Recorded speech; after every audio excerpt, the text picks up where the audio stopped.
এ গেদা গেদিরা, তোমরা দেখ মেলা ভালোই আছো। আমি তো তোমাদের দোয়াই আল্লাহর রহমত ভালোই আছি।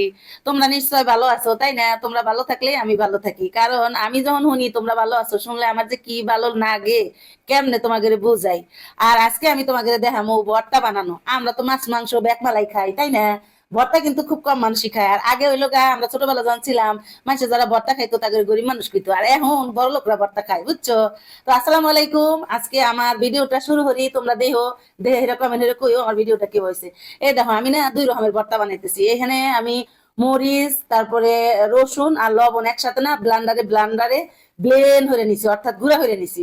তার বাদে এই যে পেঁয়াজ ভেজে নিছিলাম, এটা দিয়ে ভালো করে মাখায় নিতেছি। ভালো করে মাখায় নিয়ে এখানে আমি তিল ব্লান্ডারে ব্লেন্ড করে নিয়েছি। তার বাদে ওই লোক কেলে জিরা ভর্তা করে নিয়েছি। আর কেলে জিরা তিল ভর্তা কি যে স্বাদ নাগে, তোমরা যারা যারা খাইছো হেরা তো জানোই, যারা খাও নাই তারা আমার মতো এই ভর্তা বানায় খাইয়া দেখো কেবা নাগে। খাইয়া দেখবে যে স্বাদ নাগে, 2-3 প্লেট ভাত এই ভর্তা দিয়ে চোখ বন্ধ হয়ে খাইয়া ফেলাইবে। আবার যারা ডাইট করো তারা কিন্তু খায় না, যারা ডাইট করো তারা তো ডাইটই আছো, খাইলে কিন্তু আবার মোটা হয়ে যাবে আমার মতো। তো যাই হোক, আমি এখানে মরিচ যে মাখা নিছিলাম, সেই মরিচ খানিক তুলে তুলাম, যেন যদি পাশে যদি জাল নাগে তাহলে ওখান থেকে দিমু, আর যদি জাল না নাগে তাহলে ওটা বি ভাতে হাতে খাই হালা দিমু ভর্তা দিয়া, বুঝছো? মরিচ ভর্তা দিয়া। আর এই ধরো আমি তিল ভালো হয়ে ব্লেন্ডার হয়ে নিয়ে রাখবো। তিল কিন্তু সহজে মিহি হয় না, মেলাক্ষণ ব্লেন্ডার হলে দেখবা একবারে তেল বাইরে যাব।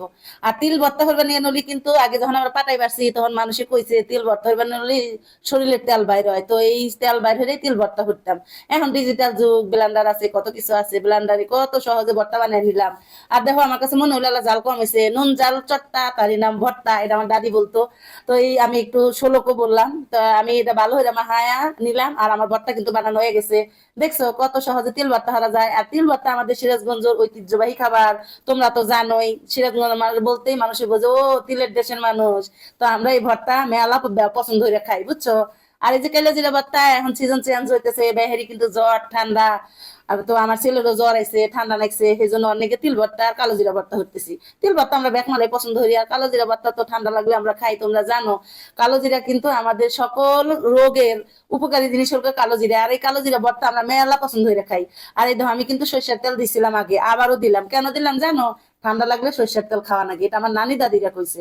নানি দাদিরা কইছে ঠান্ডা লাগলে ওষুধ কিনা খাবি না, কালো জিরা ভর্তা খাবি সরিষার তেল দিয়া, আল্লাহ জাল বেশি দিস। তাই নানি দাদিদের কথা তো মনে থাকে, সবসময় মনে হয়, তাদের কথা মাইনে আমি তাদের মতো হয়ে আজকে দুই রকমের ভর্তা বানালাম।